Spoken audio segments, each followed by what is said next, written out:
কার জন্য বউ সেজেছো তুমি? বলো, কার জন্য এত আয়োজন করে বউ সেজেছো? সৌভিক হিমশীতল কণ্ঠে কথাগুলো বলে একটু একটু করে সুপ্তির দিকে এগোচ্ছে। সৌভিকের হিংস্র চাহনি দেখে ভয়ে সুপ্তির মুখের রক্ত সরে গেল। অন্তরাত্মা কেঁপে উঠল। শুকনো ঢোক গিলে পেছাতে পেছাতে এক পর্যায়ে দেওয়ালের সাথে পিঠ ঠেকে গেল সুপ্তির।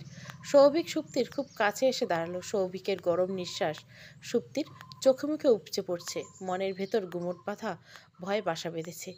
সৌভিক সুপ্তির গালে হাত রাখল। কি ঠান্ডা হাতখানা, যেন সাপের গা। সুপ্তি দু চোখ বুঝে নিঃশব্দে কেঁদে দিল। সৌভিকের হাতটা সুপ্তির গালে চেপে বসলো। মুখটা নামিয়ে সুপ্তির মুখের খুব কাছে নিয়ে মানসিক বিকারগ্রস্তের মতো বিড়বিড় করে বলল, আমি সঠিক সময়ে তোমাকে তুলে না আনলে এতক্ষণে তুমি ওই লোকটার গলায় মালা পরাতে, তাই না?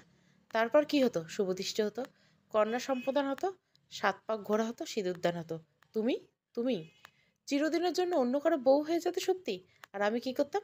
তোমাকে হারিয়ে ফেলার শোকে আমি পুরোপুরি দেবদাস হয়ে যেতাম। আমি তোমাকে ভালোবাসি জানার পরেও তুমি আমার সাথে বড্ড অন্যায় করছো সত্যি। তোমাকে আমি এমনি এমনি ছাড়বো না। আমাকে কষ্ট দেওয়ার অপরাধে কঠিন শাস্তি পেতে হবে তোমাকে। সুপ্তি ভয়ে কেঁদে দিল। হাত জোর করে অস্ফুট স্বরে বলল, আমাকে ছেড়ে দিন প্লিজ। সুপ্তি গুনগুন করে কান্না করার শব্দে সৌভিকের বড় ভালো লাগছে শুনতে। হা হা করে হেসে দিল সৌভিক। কি বিকট হাসির শব্দ। হাসতে হাসতে চোখের কোণে জল জমল। হাতের উল্টো পিঠ দিয়ে চোখের জল মুছে নিয়ে গাঢ় কণ্ঠে বলল, কাঁদো কাঁদো, আরো জোরে জোরে কাঁদো। কাঁদো শোনা। এই বদ্ধ করে তোমার কান্না আমি ছাড়া আর কেউ শুনতে পাবে না। কথাগুলো বলতে বলতে নাক বাড়িয়ে সুপ্তির শরীরের মেইলি ঘ্রাণ শুকল সৌভিক। সৌভিকের চোখ দুটো রক্তলাল। হাবভাব স্বাভাবিক না, মনে হচ্ছে নেশা করেছে।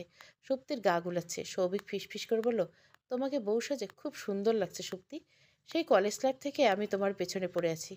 আমি তোমাকে পাগলের মতো ভালোবাসি। কতবার কতভাবে আমার ভালোবাসার কথা বলেছি, আফসোস কখনো আমার ভালোবাসা বোঝার চেষ্টাও করনি তুমি।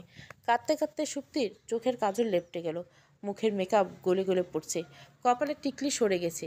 সৌভিক খুব যত্ন করে হাতের বৃদ্ধা আঙ্গুল দিয়ে সুপ্তির চোখের জল মুছে দিল। ফিসফিস করে বলল, এত কাঁদছো কেন সোনা? সুপ্তি সৌভিকের পা দুটো জড়িয়ে ধরে হাউমাউ করে কেঁদে উঠল। অস্ফুট স্বরে বলল, আমাকে ছেড়ে দিন না প্লিজ। সৌভিক হাঁটু মুড়ে বসলো। সুপ্তির মাথা পেছন দিয়ে চুলগুলো মুঠো করে ধরে সুপ্তির কান্নারত মুখটা সামান্য উঁচু করে তুলে ধরলো। ধীর কণ্ঠে বলল, আমি ছেড়ে দিলে কি করবে তুমি? ওই লোকটাকে বিয়ে করে নিবে? এতে আমার কি লাভ হবে বলো তো? আমি তো এত মহান নই সুপ্তি। আমার ভালোবাসার মানুষটা আমার চোখের সামনে একটু একটু করে অন্য কারো হয়ে যাবে আর আমি চেয়ে চেয়ে দেখবো? তা হবে না, তা হবে না, তা হবে না। শেষের কথাগুলো হাত নেড়ে সুরে সুরে বলল সৌভিক। সুপ্তি সৌভিকের ছেড়ে উঠে দাঁড়ালো। পুরনো আমলের ভারী কাঠের দরজায় জোরে জোরে ধাক্কা দিয়ে চিৎকার করে বলল, কে আছো? বাঁচাও আমাকে। কেউ কি আমার কথা শুনতে পাচ্ছ? এই বদ্ধ রুমে সুপ্তির কথাগুলো রিপিট হয়ে ফিরে এলো। এতে যেন সৌভিক খুব মজা পেল। জলের বোতল সুপ্তির দিকে বাড়িয়ে দিয়ে বলল, তুমি খুব ক্লান্ত হয়ে গেছো শোনা, জল খাও। সুপ্তি ঘৃণা ভরে সৌভিকের দিকে তাকালো। সৌভিকের আচমকা সুপ্তির গাল দুটো শক্ত হাতে চেপে ধরল। রাগে হিসিয়ে বলল, অমন বিদঘুটে চাহনিতে আমার দিকে তাকাচ্ছ কেন? ভালোবেসে তাকাও। আরে ভালোবেসে তাকাও বলছি। সুপ্তির মাথা দপদপ করছে। সেই কলেজ লাইফ থেকে সৌভিক নামের সাইকোটা সুপ্তির পেছনে পড়ে আছে। সুপ্তি কখনো পাত্তা দেয়নি। ভেবেছিল পাত্তা না পেলে একসময় সরে যাবে সৌভিক। সরল না, উল্টে গলা কাটা হয়ে বিঁধে রইল। সৌভিকের জ্বালাতন দিন দিন বেড়ে যাচ্ছিল। প্রায় সুপ্তির বাড়ির সামনে এসে ঘন্টার পর ঘন্টা বসে থাকতো। অগণিত চিঠি দেওয়া, কলেজে সারাক্ষণ সুপ্তির দিকে ফ্যালফ্যাল করে তাকিয়ে থাকা, সুপ্তিকে কেউ প্রেম নিবেদন করলে তার সাথে মারপিট করা, আরও কত যে পাগলামি করতো সৌভিক, তা বলে শেষ করা যাবে না। একমাত্র সৌভিকের ভয়ে সুপ্তি এত তাড়াতাড়ি বিয়ে ঠিক করলো সুপ্তির বাবা সুভাষ বসু। মেয়েটাকে রাস্তাঘাটে যেভাবে ডিস্টার্ব করে সৌভিক, কোনো না কোনো দিন জেদের বসে মুখে অ্যাসিড ছুঁড়ে মারে কিংবা তুলে নিয়ে যায়। মেয়ের বাবাদের কত রকম যে ভয় থাকে সৌভিক যেন বুঝতে না পারে। তার জন্য সুপ্তির বিয়ের অনুষ্ঠান গ্রামের বাড়িতে করা হয়েছিল। তাতেও শেষ রক্ষা হলো না। পার্লারে সাজতে গিয়ে বউ সেজে বাড়ি ফেরার সময় সুপ্তিকে সুকৌশলে কিডন্যাপ করা হলো। অনেকক্ষণ জ্ঞান ছিল না। কতটা সময় অজ্ঞান হয়ে পড়েছিল সঠিক বলতে পারল না সুপ্তি। জ্ঞান ফিরে দেখলো ওকে একটা তালাবদ্ধ ঘরে আটকে রাখা হয়েছে। পাশে সৌভিক বসে আছে। তারপর গল্প তো আপনারা জানেন। সৌভিক থেমে নেই। কতগুলো কাগজ জড়ো করে প্যাকেট থেকে দেশলাই বের করলো। কাগজগুলো পোড়া দিল। কাগজ পোড়া বিকট গন্ধে খুক খুক করে কেসে উঠল সুপ্তি। সৌভিকের হাতের সাথে সুপ্তির শাড়ির আঁচলটা শক্ত করে বাঁধল সৌভিক। সুপ্তি টানাটানি করে বিশেষ লাভ হলো না। সৌভিকের পুরুষালী শক্তির সাথে পেরে উঠল না সুপ্তি। সৌভিক জলজল চোখে একবার সুপ্তির দিকে তাকালো, ধীর কণ্ঠে বলল, গাঁটছাড়া বাঁধা হয়ে গেছে, এবার 7 পাক ঘুরবে চলো। সুপ্তি ধপ করে মেঝেতে বসে পড়ল। ওর মাথা ব্যথায় ফেটে যাচ্ছে, বুকের ভেতর ধরপড় করছে। পাগলটা একই পাগলামি শুরু করলো। সুপ্তি আপন মনে বিড়বিড় করে বলল, বাবা তুমি কোথায়, প্লিজ আমাকে বাঁচাও। সৌভিকের কোনো বিকার নেই। সুপ্তি জোর করে কোলে তুলে নিল। সুপ্তি খুব ছটপট করছে, আছড়ে কামড়ে সৌভিকের নাজেহাল করে ফেলল। তাতে কিছু হলো না সৌভিকের। সে মনের আনন্দে সুপ্তিকে কোলে নিয়ে আগুনের চারপাশ দিয়ে 7 বার ঘুরছে আর বিড়বিড় করে বলছে, সবাই পুকুরের চারপাশে 7 পাক ঘুরে, আমি না হয় আমার সিস্টেমে আগুনের চারপাশ দিয়ে ঘুরছি। 7 পাক ঘোরা সম্পূর্ণ হতে সুপ্তিকে কোল থেকে আস্তে করে নামিয়ে দিল সৌভিক। নিজেই নিজে বলল, এবার সিঁদুরদান হবে। সুপ্তি আঁতকে উঠল। এই সাইকোটার মাথায় ঠিক নেই, যদি সত্যি সত্যি সুপ্তির স্মৃতিতে সিঁদুর দিয়ে দেয়। না, আর কিছু ভাবতে পারে না সুপ্তি। কাঁদতে কাঁদতে চোখ দুটো ভারী হয়ে গেছে, চোখের নিচে ফুলে লালচে বর্ণ ধারণ করছে, গলা বসে গেছে, তবুও চোখ দুটো দিয়ে জল পড়া থামছেই না। এই পাগলামি সহ্য করা থেকে মরে যাওয়া অনেক ভালো।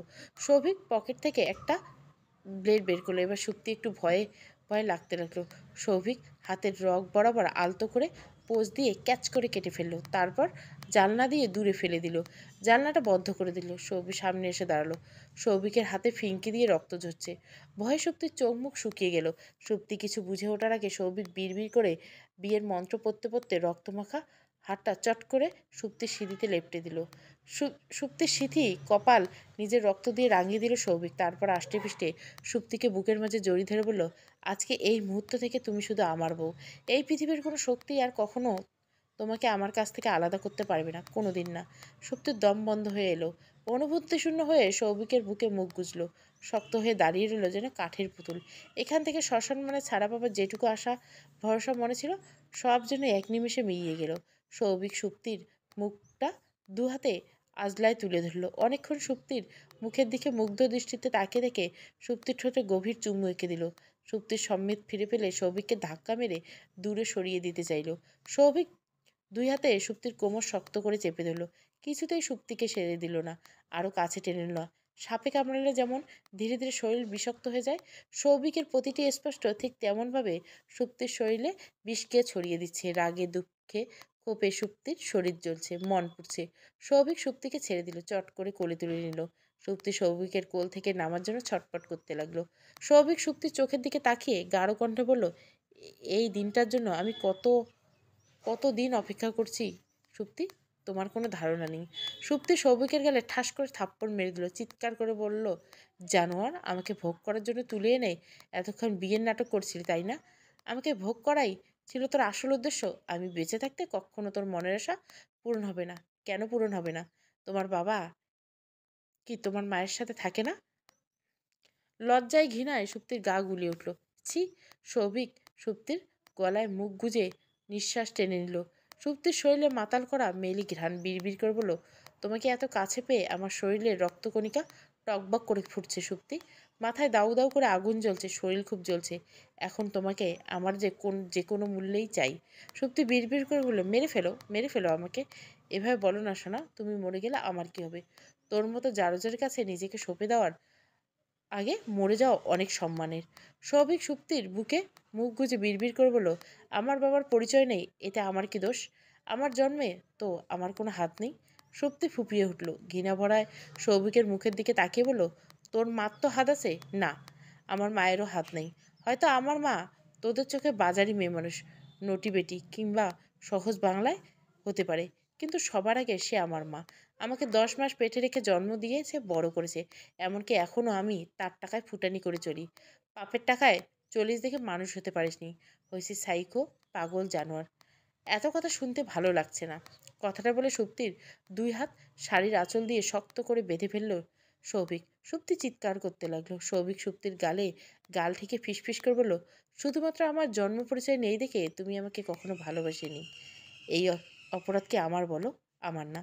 তারপর আমাকে এই অপরাধের বোঝা পেয়ে বেড়াতে হচ্ছে। হয়তো সারা জীবন বয়ে বেড়াতে হবে। আমি এই ত্রিভুবনে সব কিছু ছাড়তে পারবো, শুধু তোমাকে ছাড়তে পারবো না সত্যি।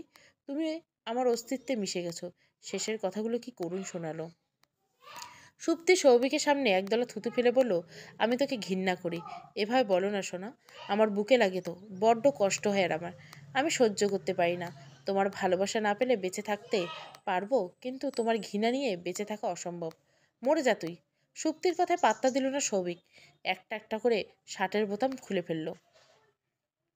সৌভিকের উন্মুক্ত বুকের দিকে তাকিয়ে হকচকিয়ে গেল সুপ্তি।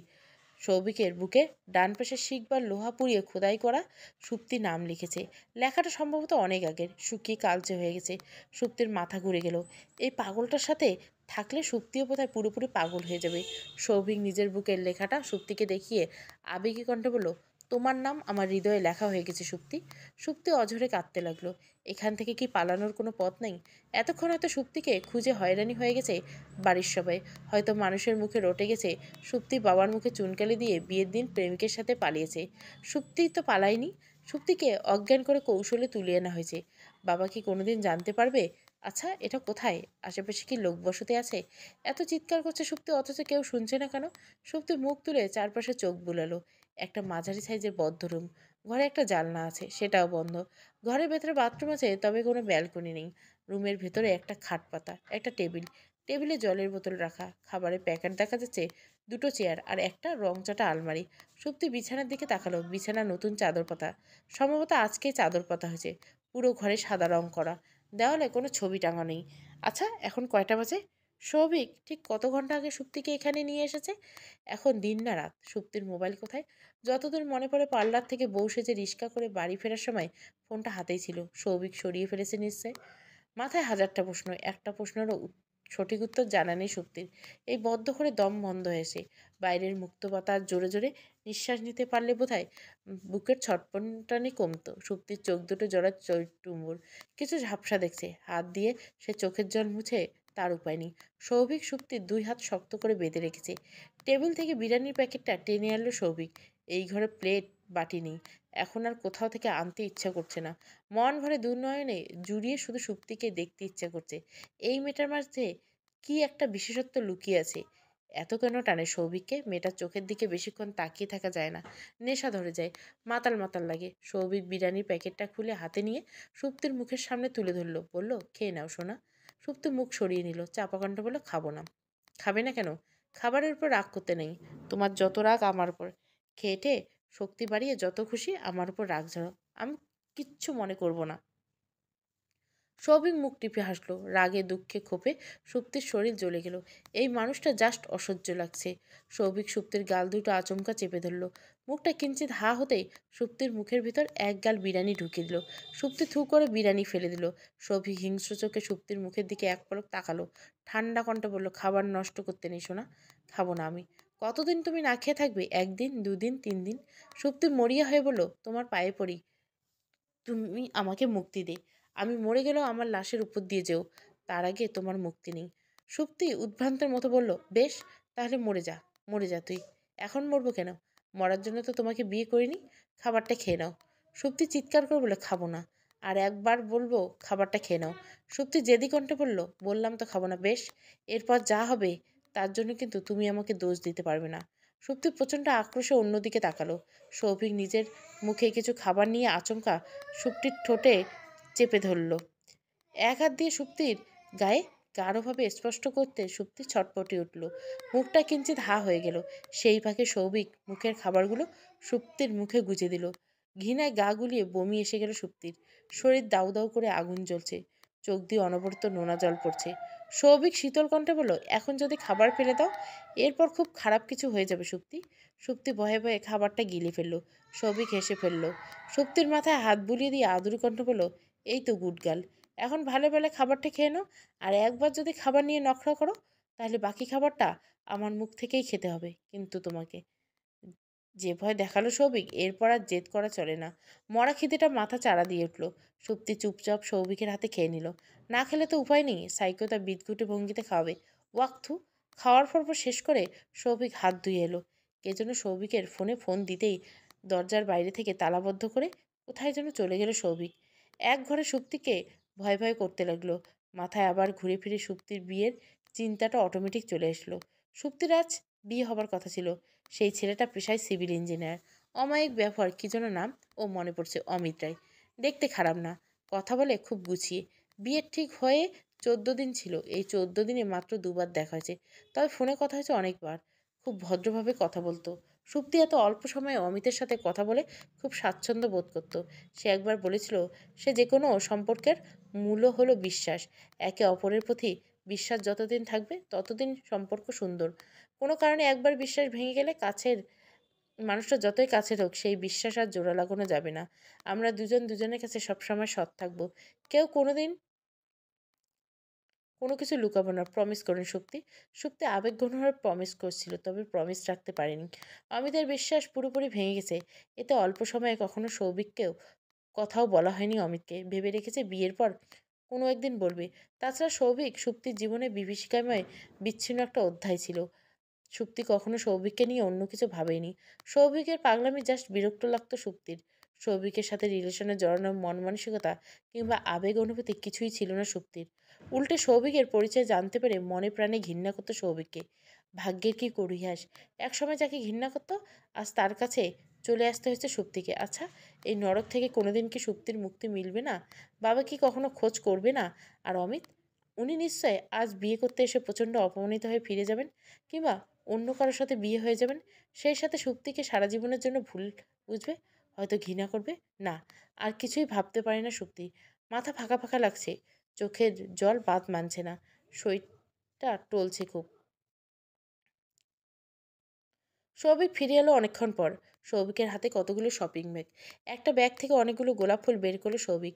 গোলাপ ফুলের পাপড়ি ছিঁড়ে ছিঁড়ে বিছনায় বড় করে লাভ আর্ট করলো। লাভের ভেতর সুন্দর করে সুপ উম, সৌভিক সুপ্তির নাম লিখলো। দু তিনটা ঘ্রাণ যুক্ত মোমবাতি ঘরে মেঝেতে জেলে দিল। একটা ব্যাগ থেকে রেডিমেড জামা আর প্লাজো বের করে বলল, ওইদিকে বাথরুম যাও, পোশাক পাল্টে হাত মুখ ধুয়ে আসো। খবরদার উল্টোপাল্টা কিছু করার কথা মাথায় আনবে না, তাহলে আমার থেকে খারাপ কেউ হবে না। কথাগুলো বলতে বলতে সুপ্তির হাতের বাঁধন খুলে দিল সৌভিক। তারপর সুপ্তির হাতে জামা ফেস ওয়াশ ধরিয়ে দিল। সুপ্তি দরজার কাছে ছুটে গেল। দরজাটা ভেতর থেকে তালা বন্ধ। দরজা থাপড়ে চিৎকার করে বলল, কেউ আছেন? প্লিজ দরজাটা খুলে দাও। সৌভিক সবে চেয়ারে গা এলিয়ে আরাম করে বসেছে। সুপ্তির অবস্থানে দেখে বিরক্ত হয়ে উঠে গেল। মাথা দপদপ করছে। সুপ্তির মুখোমুখি দাঁড়িয়ে বলল, তুমি কি চাও? জামাটা আমি নিজে হাতে তোমাকে পরিয়ে দেই? সুপ্তি আঁতকে উঠল। সৌভিক ভীত চাহনি দেখে সৌভিকের চোখে মুখে হাসি খেলে গেল। বলল, এখানে দাঁড়িয়ে দাঁড়িয়ে চিৎকার না করে দ্রুত চেঞ্জ করে নাও। সুপ্তি জেদ করে বলল, আমি পোশাক পাল্টাবো না। তাহলে আমি পাল্টে দেই। সুপ্তির চোখ দুটো ক্রোধে জ্বলে উঠল। বলল, আমি তোকে খুন করে ফেলবো জানোয়ার। সুপ্তের হাত দুটো নিজের গলায় চেপে ধরল সৌভিক। রাগে হেসে হেসে বলল, খুন করবে তুমি আমাকে? তুমি আমাকে খুন করবে? বেশ, করো খুন, করো করো। কি হলো, তোমার হাত চলছে না কেন? করো খুন। সৌভিক চিৎকার করে উঠল। ভয়ে সুপ্তির অন্তরাত্মা কেঁপে উঠল। সারা শরীর থরথর করে কাঁপছে। সৌভিক নিজেকে বহু কষ্টে সামলে নিল। বলল, কথা না বাড়িয়ে যাও, দ্রুত ফ্রেশ হয়ে নাও। তৃতীয়বার আর মুখে বলবো না, পরে কিন্তু আমাকে দোষারোপ করতে পারবে না। সুপ্তি আর এক মুহূর্ত দাঁড়ালো না, বাথরুমের ভিতরে ঢুকলো। ভেতর থেকে সিটকিন দিয়ে চুপটি করে বাথরুমে দাঁড়িয়ে নিঃশব্দে কাঁদতে লাগলো সুপ্তি। এখান থেকে এখন কিছুতেই বের হবে না সুপ্তি, কিছুতেই না, মরে গেলেও না। মিনিট 10 পর বাথরুমের দরজায় টোকা পড়লো। সৌভিক বাথরুমের দরজায় কান পেতে বলে, এতক্ষণ লাগে নাকি? জলদি বের হয়ে এসো। নিশ্চুপ। সৌভিক জোরে জোরে দরজা থাবড়াতে লাগলো। সুপ্তি বের হও বলছি। নিশ্চুপ। এবার কিন্তু চাবি আছে, এখন কিন্তু দরজা খুলে ফেলবো। নিশ্চুপ। আমি আর 5 পর্যন্ত গুনবো, এর মধ্যে বের না হলে তোমার খবর আছে। হয়নি আমার। অবস্থা বেগতিক দিকে সুপ্তি শুকনো ঢোক গিলে কাপা কণ্ঠে বলল, এতক্ষণ কি করছিল তুমি? কিছু না। সৌভিক দীর্ঘশ্বাস ফেলে বলল, বেশ, আর 5 মিনিট অপেক্ষা করব। সৌভিক চেয়ারে আরাম করে বসে একটা সিগারেট ধরলো। পা দুটো টান টান করে খাটে তুলে এক মনে সিগারেটের টান তুললো। একটু বুঝ হওয়ার পর থেকে মাকে কখনো রাতে কাছে পায়নি সৌভিক। সৌভিক একা একা ঘুমাতে হতো। প্রতিদিন রাতে ভয় পেয়ে কাঁদতে কাঁদতে ঘুমাতো সৌভিক। আস্তে আস্তে ভয় কেটে গেল। নিজের ভুবনে একাই থাকতে বেশি ভালো লাগতো।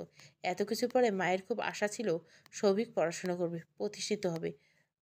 তার জন্য আয়োজন করে স্কুলে ভর্তি করিয়ে দিল। সরকারি স্কুল তো সৌভিককে ভর্তিই নিল না।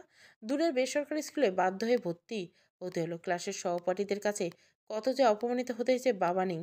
মা ওই স্কুলে সৌভিককে আনতে যায় না। একটা রিক্সা ঠিক করেছিল, রিক্সা চড়ে প্রতিদিন একা একা সৌভিককে স্কুলে যাতায়াত করতে হতো।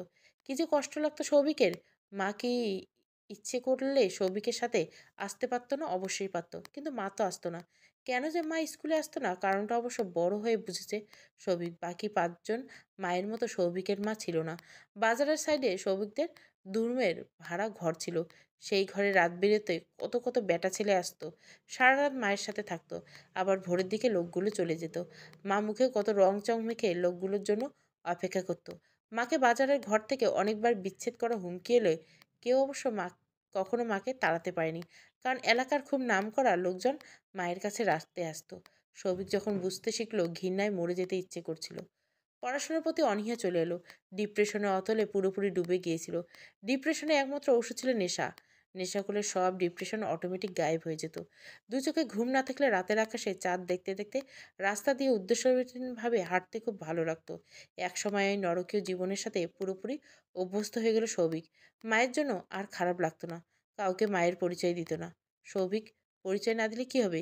এই এলাকায় সবাই জানতো ওই মাতাল ভবঘুরে ছেলেটা অমুকের ছেলে।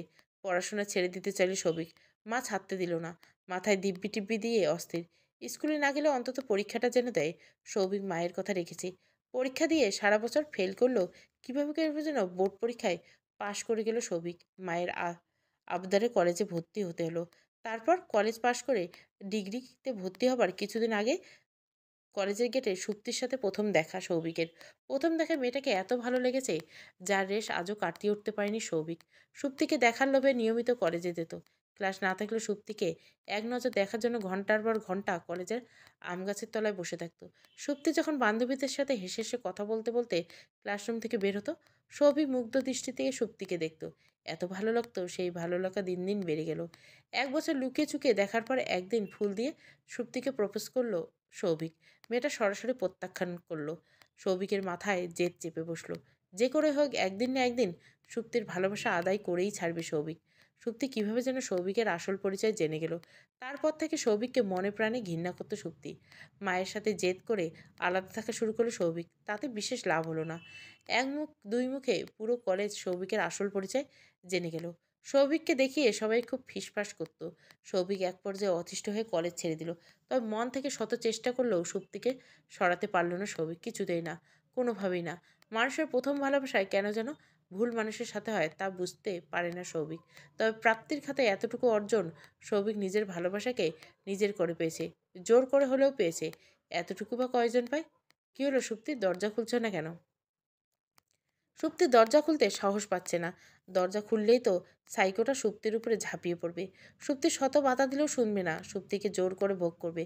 বেঁচে থাকতে কিছুতেই এত বড় অন্যায় হতে দেবে না সুপ্তি। তাহলে কি করবে সুপ্তি? কি করা উচিত? এখান থেকে পালানোর তো কোনো পথ খোলা নেই। সুপ্তি মাথা কাজ করছে না। কেমন পাগল পাগল লাগছে। সুপ্তি চারপাশে তাকিয়ে হঠাৎ হারপিকের বোতলে চোখ আটকে গেল। মনে আর সংশয় নেই। এক বোতল হারপিক কি তাহলে সুপ্তিকে এই বন্দি জীবন থেকে মুক্তি দিবে? সৌভিক জোরে জোরে দরজা ধাক্কাচ্ছে। নড়ে দরজাটা ভেঙে যাবার সম্ভাবনা প্রবল। যা করার তাড়াতাড়ি করতে হবে। সুপ্তি চোখের জল মুছে হারপিকের বোতলটা হাত বাড়িয়ে টেনে নিল। ছিপি খুলে মুখের সামনে ধরতে বিকট গন্ধে গা গুলিয়ে বমি হয়ে গেল। এত বুদগুটে একটা জিনিস কিভাবে খাবে সুপ্তি? উপায় নেই। সৌভিকের হাতে ধর্ষিতা না হতে চাইলে এটা খেতেই হবে।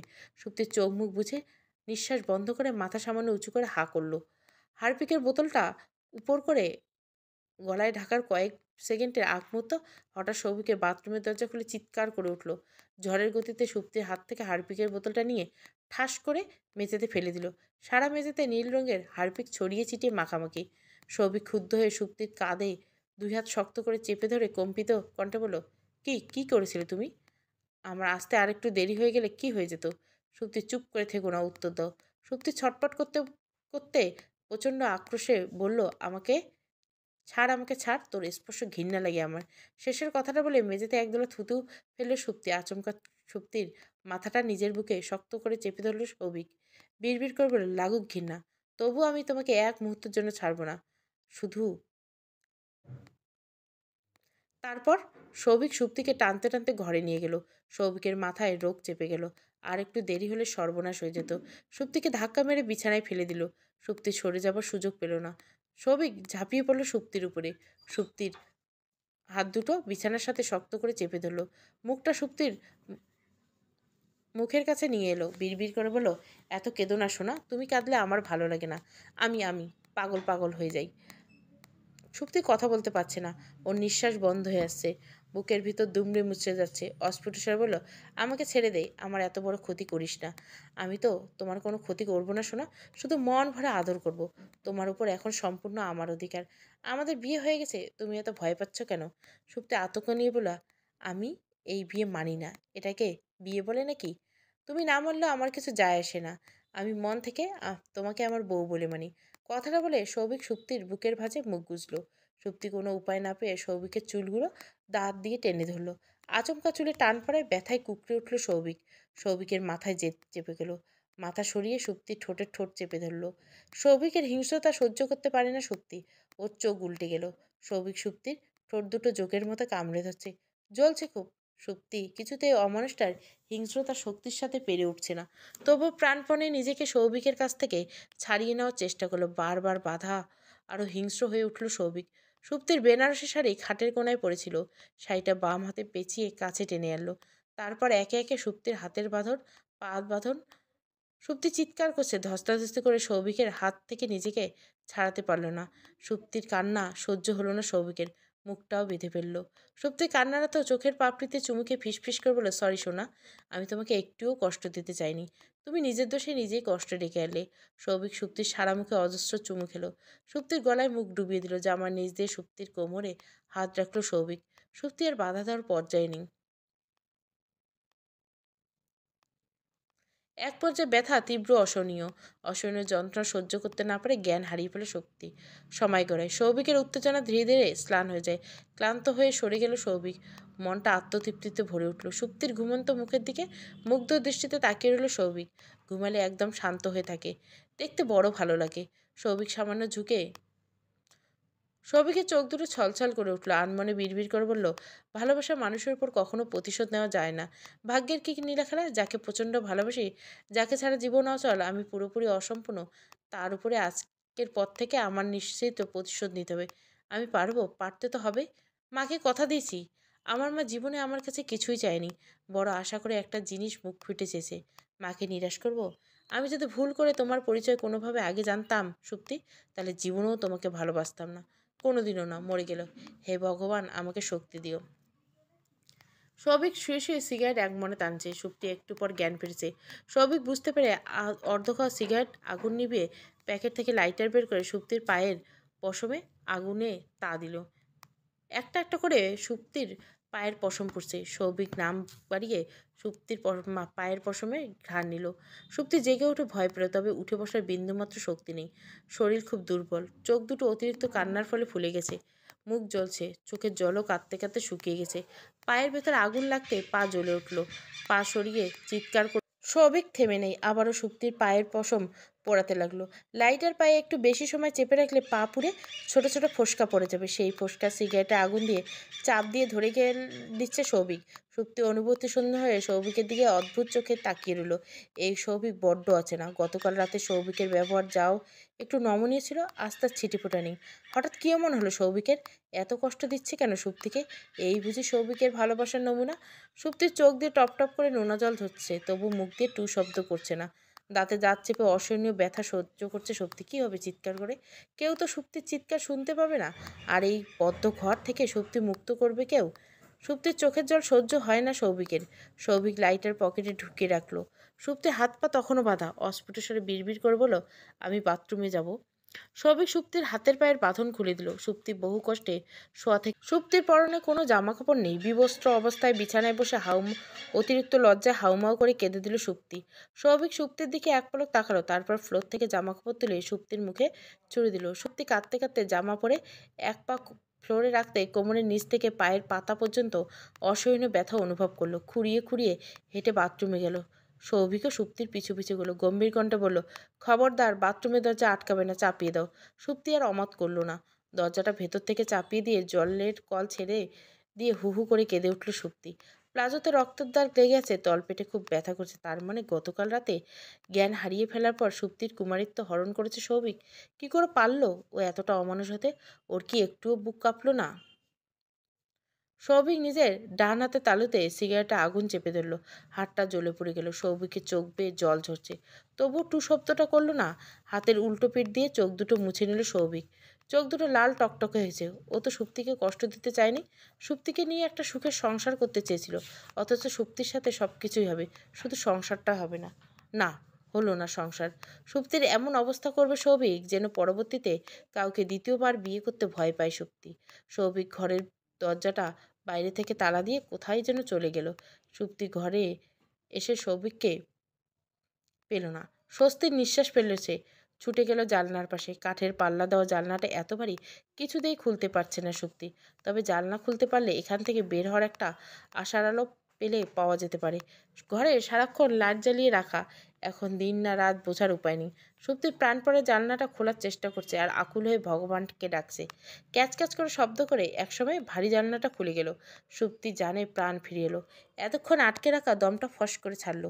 বুক ভরে নিঃশ্বাস নিয়ে জানলাটা দুই হাতে ঠেকিয়ে সরালো। পুরো জানলাটা মোটা নেট দিয়ে ঢাকা, বাইরে কিছুই বোঝা যাচ্ছে না। সুপ্তির মন খারাপ হয়ে গেল। জানলায় কান পাতল। অস্পষ্ট পাখির কিচিরমিচির শব্দ শোনা যাচ্ছে। এখন কি সকাল? সুপ্তি একদৃষ্টে বাইরের দিকে তাকিয়ে বোঝার চেষ্টা করলো এটা কোথায়। বুঝতে পারল না। এটা লম্বা সরু একটা নদী দেখা যাচ্ছে। নদীতে থই থই জল। দূরের আর কিছুই স্পষ্ট বোঝা যাচ্ছে না। সুপ্তি চিৎকার করে ডাকলো।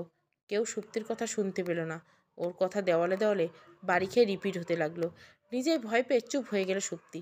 সৌভিক যে কোনো সময়ে চলে আসতে পারে। জানলাটা খোলা দেখলে হয়তো খুব রেগে যাবে। আর রেগে গেলে গত রাতের মতো যদি নির্যাতন করে। সুপ্তি ভয়ে ভয়ে জানলার পাল্লা দুটো বন্ধ করে দিল। তারপর আলমারির সামনে গিয়ে দাঁড়ালো। কতক্ষণ আলমারি নব ধরে টানাটানি করলো, আলমারি খুলল না। সম্ভবত তালা দেওয়া। সুপ্তি হতাশ হয়ে খাটের মাঝখানে উঠে হাঁটুতে মুখ গুজে বসলো। সেই সাথে অনুভব করে প্রচণ্ড খিদে লেগেছে সুপ্তির। পেটের ভিতরে ইঁদুর দৌড়াচ্ছে। সুপ্তি চোখ তুলে চারপাশে তাকালো। গত রাতে কতগুলো শপিং ব্যাগ এনেছিল সৌভিক, সেই ব্যাগগুলো কোথাও দেখতে পেল না। আশেপাশে ওর বেনারসি শাড়িটাও নেই। মাথার উপর রংচটা দেওয়াল। বাড়িটা হয়তো অনেক পুরনো আমলে। মাথার উপর একটা পুরনো ফ্যান আছে, ফ্যানটা বন্ধ। হাতের কাছে ওড়না বা কাপড় থাকলে ফ্যানে ঝুলে পড়া যেত। এই অভিশপ্ত জীবন বয়ে বেড়ানোর একটু ইচ্ছে নেই সুপ্তির। সুপ্তির গলায় যে ওড়না পেঁচানো আছে, সেই ওড়নাটা খুব ছোট, কিছুতেই ফাঁসের দড়ি বাঁধার উপযুক্ত নয়। সৌভিক ইচ্ছে করে ওড়নাটা মাঝখান থেকে কেটে ছোট করে সুপ্তিকে পড়তে দিয়েছে, যেন সুপ্তি উল্টোপাল্টা কিছু না করতে পারে। দরজা খট করে শব্দ হলো, মনে হয় সৌভিক এসেছে। সৌভিক ঘরে এসে দেখলো সুপ্তি খাটের মাঝখানে হাঁটুতে মুখ গুজে চুপচাপ বসে আছে। সৌভিকের হাতের খাবারের প্যাকেটটা সুপ্তির সামনে নামিয়ে রেখে বলে, খেয়ে নাম।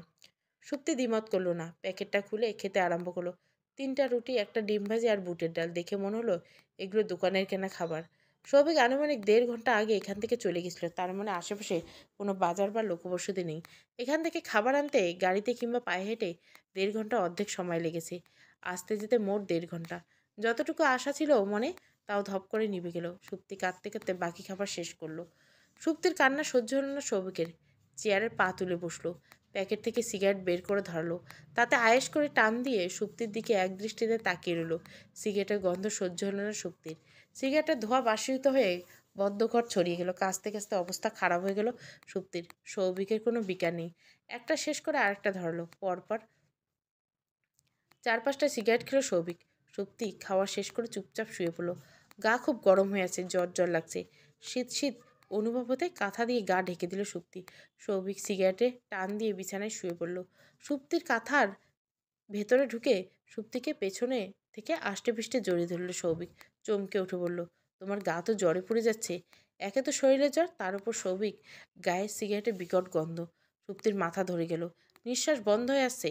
সৌভিকের ঠান্ডা হাত থেমেনি। সুপ্তির শরীরে আনাচে কানাচে বিছে পোকার মতো কিলবিল করছে। সুপ্তি বারবার সৌভিকের হাত সরিয়ে দিয়েও বিশেষ কোনো লাভ হলো না। হাল ছেড়ে দিল সুপ্তি। সৌভিক সুপ্তিকে জোর করে কাছে টানল। সুপ্তি প্রথম বাধা দিল। একসময় সৌভিকের পুরুষালী শক্তির কাছে হার মেনে নিল। সৌভিক শার্ট প্যান্ট পরে বাথরুমে ঢুকলো। জল ভর্তি বালতি আর মগ এনে সুপ্তির মাথায় অনেকক্ষণ জল ঢাললো। মাথায় জলপট্টি দিয়ে দিল। ওড়না ভিজিয়ে সুপ্তির সারা শরীর মুছিয়ে দিল। সুপ্তির জ্বরের ঘরে বিড়বিড় করে বলল, বাড়ি যাব আমি। বাবা বাবা কোথায় তুমি? আমাকে বাঁচাও প্লিজ। সৌভিক বুক ছেড়ে দীর্ঘশ্বাস ফেলল। আপন মনে বিড়বিড় করে বলল, তুমি তো বাড়িই যাবে সুপ্তি। এখন না, সময় হলে আমি নিজেই তোমাকে বাড়ি দিয়ে আসবো। সৌভিক চলে গেল। 1.5 ঘন্টা পরে দুপুরে খাবার আর জ্বরের ওষুধ কিনে নিয়ে এলো। এসে দেখলো সুপ্তি অবচেতন হয়ে ওইভাবেই পড়ে আছে। সৌভিক সুপ্তিকে জোর করে কয়েকবার গাল ভাত খাইয়ে দিচ্ছে। জ্বর আবারও বেড়েছে। গা জ্বরে পুড়ে যাচ্ছে। সৌভিক ওষুধ খাইয়ে দিল। তারপর অনেকক্ষণ মাথায় জল পট্টি দিল। রাতে ঘুমের ঘরে এই প্রথম নিজের থেকে সৌভিককে জড়িয়ে ধরল সুপ্তি। সৌভিক প্রথমে হকচকিয়ে গেল। নিজে কাঁধ হয়ে সুপ্তিকে এক হাতে জড়িয়ে ধরল। সুপ্তির শরীর প্রচণ্ড গরম। এত গরমের উত্তাপে সৌভির শরীরে ঘাম ছুটে গেল। তবু একটু সরল না সৌভিক। হাত বাড়িয়ে আরও কেচ্ছে টেনে আষ্টে পেষ্টে জড়িয়ে ধরল সুপ্তিকে। সুপ্তির জ্বরের ঘরে সৌভিকের বুকে মুখ গুজে গুটিসুটি মেরে শুলো। সুপ্তির পুরোপুরি সুস্থ হতে 2 দিন সময় লাগলো। এই 2 দিন শুধু একবার বাইরে খাবার থেকে শুরু করে প্রয়োজনে সব কিছু একসাথে নিয়ে আসতো সৌভিক। এই 2 দিনে চুপচাপ থাকলেও সুস্থ হয়ে পুরনো মেজাজে ফিরে গেল সুপ্তি। সৌভিককে সহ্যই করতে পারে না। ছুতে গেলে কামড়ে দেয় সুপ্তি। বাধ্য হয়ে সুপ্তির হাত পা বেঁধে ঘনিষ্ঠ হয় সৌভিক। সুপ্তি চিৎকার চেঁচামেচি করলে মুখটাও বেঁধে নেয়। এই নারকীয় জীবন ভালো লাগে না সুপ্তির। কেমন পাগল পাগল লাগে। নিয়মিত বা ঘুমানোর ফলে চোখের নিচে কালি পড়েছে। নিজের শরীরের যত্ন নিতে চায় না সুপ্তি। সৌভিক জোর করে সুপ্তিকে স্নান করিয়ে নিজের হাতে সাজিয়ে দেয়। সুপ্তির হাতের কোনো কিছু রাখা যায় না। সারাক্ষণ নিজেকে শেষ করে দেওয়ার ফন্দিয়াটে। বাধ্য হয়ে প্রায় সুপ্তির হাত দুটো শক্ত করে বেঁধে রাখে সৌভিক। কখনো কখনো অধৈর্য হয়ে গায়েও হাত তুলে। আজকাল সুপ্তির সাথে এত অমানবিক আচরণ করতে মনে আর সায় দেয় না সৌভিকের। তবুও উপায় নেই। একদিন মায়ের সাথে এই নিয়ে খুব রাগারাগি করছে সৌভিক। তাতে বিশেষ কোনো লাভ হয়নি। সৌভিক হতাশ হয়ে ব্যথাতুর কণ্ঠে বললে, আমি আর পাচ্ছি না মা। শিখা ভুরু কুচকে সৌভিকের মুখের দিকে তাকালো। সৌভিকের পিঠ চাপকে বলল, পারতে তোকে হবেই বেটা। সৌভিক উদাস হয়ে বিড়বিড় করে বলল, সুপ্তির কষ্ট আমার সহ্য হয় না। শিখা তেজ দেখে বলল, যাদের জন্য তোর শৈশব কৈশোর ভবিষ্যৎ নষ্ট হয়েছে, তোর মায়ের বদনাম হয়েছে, তার জন্য এত কিসের মায়া তোর? হৃদয়ের বেকুলতা। গল্পটা ভালো লাগলে অবশ্যই লাইক শেয়ার এবং সাবস্ক্রাইব করবেন। Thank you for watching.